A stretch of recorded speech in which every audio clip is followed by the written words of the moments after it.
கோகுல கிருஷ்ணா யாதவ சேவா சங்கத்தினுடைய இருங்காக்கோட்டை கிராமத்தில் திருமதி அகிலா கண்ணன் ஊராட்சி மன்ற தலைவர் அவர்கள் தலைமையில் நடைபெற்றுக் கொண்டிருக்கிற இந்த சிறப்பு மிக நிகழ்ச்சிக்கு வந்திருக்கிற அருமை பெரியவர் ராமலிங்க கோனார் அவர்களே, எனது பாசமிகு சகோதரர் துரை அவர்களே, ஹோட்டல் துரை அவர்களே, கோயம்புத்தூரிலிருந்து இங்கே வந்திருக்கிற கங்காராமன் அவர்களே, கண்ணன் அவர்களே, கதிரேசன் அவர்களே, வரவேற்புரை நல்கியிருக்கிற பாரிதாசன் அவர்களே, வெள்ளி விழா மலர் தொகுப்புரை சுந்தரம் அவர்களே, மிகச் சிறப்பாக நம்முடைய செய்த சமுதாயத்தை பற்றி, அவர் கொண்டிருக்கிற பாசத்தை பற்றி உணர்ச்சி பொங்க நாம் உருகிற அளவிலே பேசி அமர்ந்திருக்கிற அருமை சகோதரர் மணிபாஸ்கரன் அவர்களே,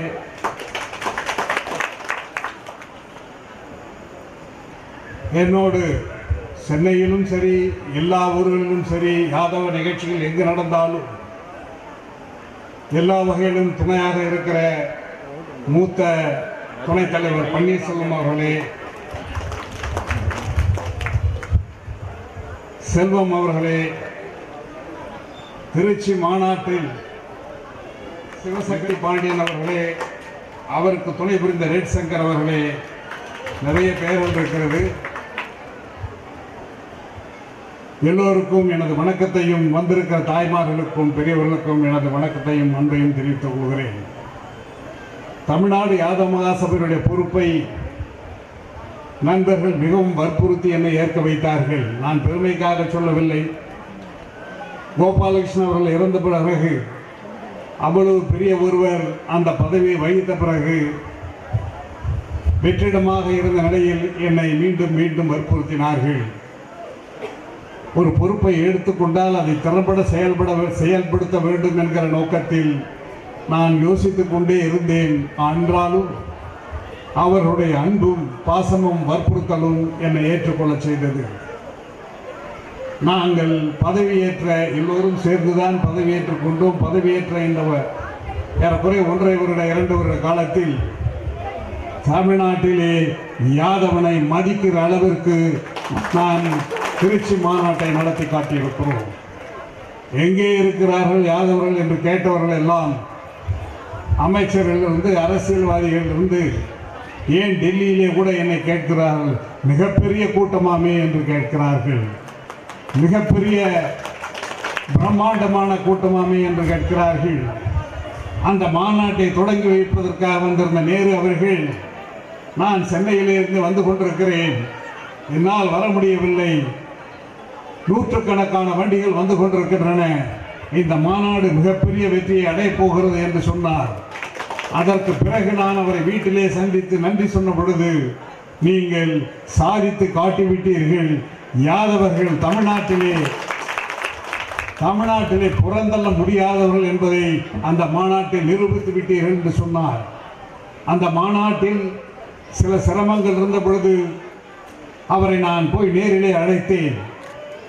அவர் சொன்னார், இந்த மாநாட்டை கண்டிப்பாக நடத்துவதற்கு எல்லா வகையிலும் நான் உதவியாக இருப்பேன், நடத்துவேன் என்று உறுதியளித்தார். வருவதாக இருந்தது, என்னால் வர முடியவில்லை. ஒரு இடைத்தேர்தல் வந்துவிட்டது. 2 நாட்களுக்கு முன்பாகத்தான் உங்கள் மாநாடு. ஆகவே என்னால் வர முடியவில்லை. எங்களுடைய சார்பாக வந்திருந்த உதய் பிரதாப் சிங் அவர்கள் அந்த கூட்டத்தை வீடியோவை போட்டு காட்டினார்கள். போகும்பொழுது என்னிடத்திலே போனில் கூப்பிட்டு சொன்னார்கள், அவருக்கு 92 வயது, அறிவை தூக்குங்கள் என்றுதான் நாங்கள் எல்லாரும் சொல்லுவோம். கல்வியை பெருக்குங்கள், நம்முடைய பிள்ளைகள் படிக்க வேண்டும், ஒன்றை மட்டும் ஞாபகம் வைத்துக் கொள்ளுங்கள். ஒரு பெரிய ஐஏஎஸ் அதிகாரியாக இருக்கலாம், மிகப்பெரிய பொறுப்பிலே இருக்கலாம், ரிட்டையர் ஆனவன்னு அவர் வீட்டில் வந்து உட்கார்ந்துருவார். மிகப்பெரிய செல்வந்தராக இருக்கலாம், கோடி கோடியாக சொத்து சேர்த்திருக்கலாம். அந்த பிள்ளை சரியான முறையில் இல்லாமல், அதை காப்பாற்றுவதற்கு தெரியாமல், ஏதாவது தவறான முடிவுகள் இல்லையோ அல்லது தவறான முதலீடுகளிலோ போய் சிக்கினால் அந்த பெரும் பணம் காணாமல் போய்விடும். ஆனால் கல்வி மட்டும்தான் வாழ்க்கையிலே உங்களுக்கு எல்லா நேரங்களிலும் உதவுகிறது. இதைத்தான் எல்லோரும் சொல்லியிருக்கிறார்கள். ஆகவே நீங்கள் உங்களுடைய பிள்ளைகளை, பெரிய தாய்மார்கள் இங்கே இருக்கிறீர்கள், உங்களுக்கு நான் சொல்லிக்கொள்ள விரும்புவதெல்லாம், வேண்டுவதெல்லாம், பிள்ளைகளை படிக்க வையுங்கள். முன்னாள் அமெரிக்க ஜனாதிபதி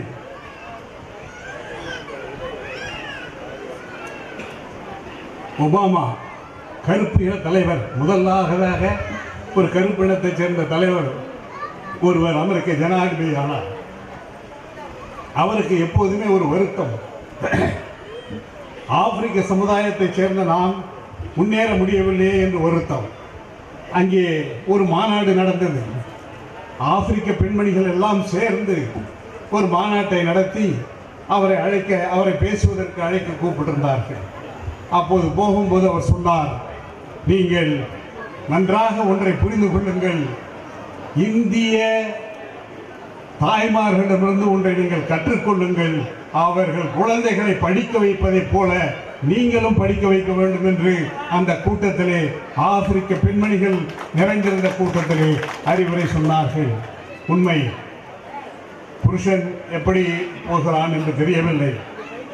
அதிகமான ஒயின் ஷாப்புகள், அதிகமான ஆண்களுக்கு பாதிப்புகள்.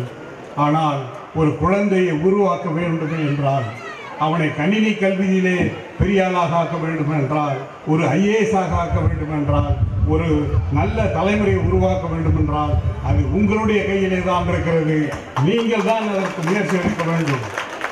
பெண் தான் கடவுளாக இருந்து அந்த குழந்தையை கரையேற்ற வேண்டும் என்பதை நான் இந்த நேரத்திலே அழுத்தமாக நம்முடைய சமுதாயத்தைச் சேர்ந்த சகோதரிகளுக்கும் தாய்மார்களுக்கும் பதிவு செய்ய விரும்புகிறேன். நாங்கள் பதவியேற்ற பிறகு ஐஏஎஸ் பயிற்சி மறைந்த திரு கோபாலகிருஷ்ணன் பெயரிலே நாங்கள் ஆரம்பித்தோம். சேர்ந்தார்கள், படித்துக் கொண்டிருக்கிறார்கள். ஒன்றை மட்டும் அந்த ஐஏஎஸ் அகாடமிக்கு நீங்கள் இலவசமாக தரப்படுகிற பயிற்சி, தங்குவதற்கு இலவசம், படிப்பதற்கு இலவசம், சாப்பாட்டுக்கு இலவசம். காரணம், அது கிராமப்புற மக்களுக்கு சேரவில்லையே, கிராமப்புற மக்களுக்கு அந்த படிப்பு ஏறவில்லையே, படிக்க முடியவில்லையே, வாய்ப்பில்லையே என்றுதான் அவர்கள் போராடுகிறார்கள். உதாரணத்துக்கு சொல்லுகிறேன், என்னுடைய கிராமத்தில் ஒரு தாழ்த்தப்பட்ட பட்டியலிடத்தைச் சேர்ந்த ஒரு குழந்தை +2 மிக மிக மிக அதிகமாக அவள் அந்த மாவட்டத்திலேயே முதலாவது இடத்தை பெற்றிருக்கிறாள். 1120 மார்க் எடுத்திருக்கிறாள். ஆனால் அவளால் நீட் எழுத முடியவில்லை என்பதை பாஸ் பண்ண முடியவில்லை. என்னிடத்திலே வந்து அந்த பெண் கேட்டார், நான் உன்னை படிக்க வைக்கிறேன், நீ படிப்பாயா என்று கேட்டேன். அவர் படித்தார். நான் நீட் படிப்பதை விட இந்த உங்கள் பல்கலைக்கழகத்திலேயே சேர்ந்து நான் நேவல் ஆர்கிடெக்சர் கோர்ஸ் படிக்கிறேன் என்று சொல்லி படித்து இன்றைக்கு வெளிநாட்டில் வேலைக்கு இருக்கிறார். எதுக்கு சொல்கிறேன் என்று சொன்னால், நீங்கள் அவர்களை தயார் பண்ணி அனுப்புங்கள். மருத்துவராக வேண்டுமா, ஐஏஎஸ் அதிகாரி ஆக வேண்டுமா, தமிழ்நாடு யாதவ மகாசனுடைய கதவை தட்டுங்கள். நாங்கள் கிருஷ்ணனுடைய ஆசியினால் அதை தருவதற்கு தயாராக இருக்கிறோம் என்பதை இந்த நேரத்தில் நான் சொல்லிக் கொள்கிறேன். இங்கே ஒரு அற்புதமான பேச்சு நீங்கள் கேட்டீர்கள்.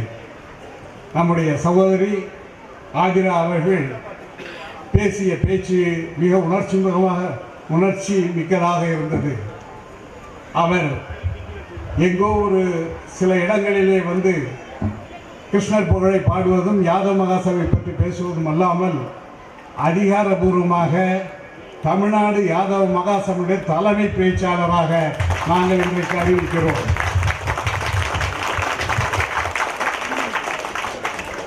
பல விஷயங்களை, பல கவிதைகளை பெற்றிருக்கிறார். அவர் மேலும் மேலும் ஏற்றம் பெற வேண்டும் என்று நான் நிச்சயமாக அவரை வாழ்த்துகிறேன்.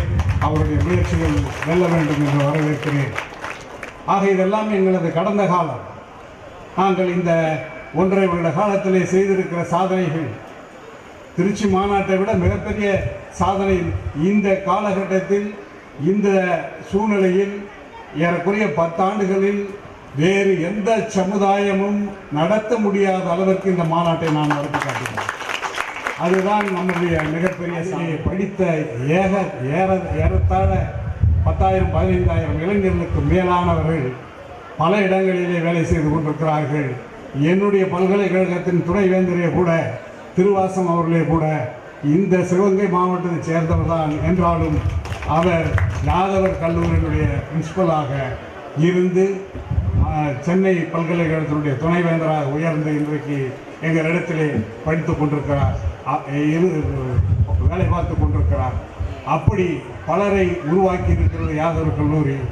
அதே போல இன்னொரு கல்லூரியை யாதவ மகாசபை உருவாக்குவதற்கு முடிவெடுத்திருக்கிறது.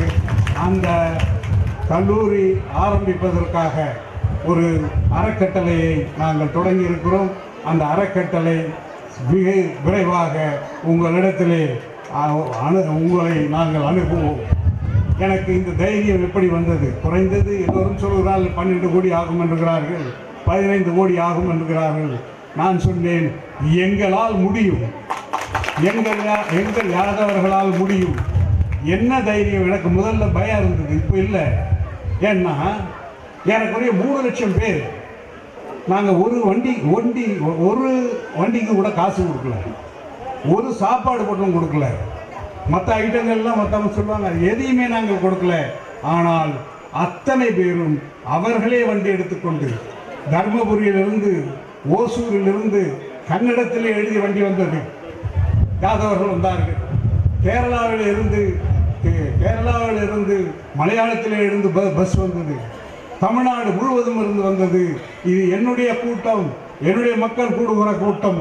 அந்த கூட்டத்திலே நான் கண்டிப்பாக இருக்கிறேன் என்று யாருக்கும் தெரியாமலேயே வந்து போனவர்கள் லட்சக்கணக்கான பேர்கள். அப்படி வந்தவர்கள் அவர்களாகவே செலவு செய்து கொண்டு வந்தார்கள்.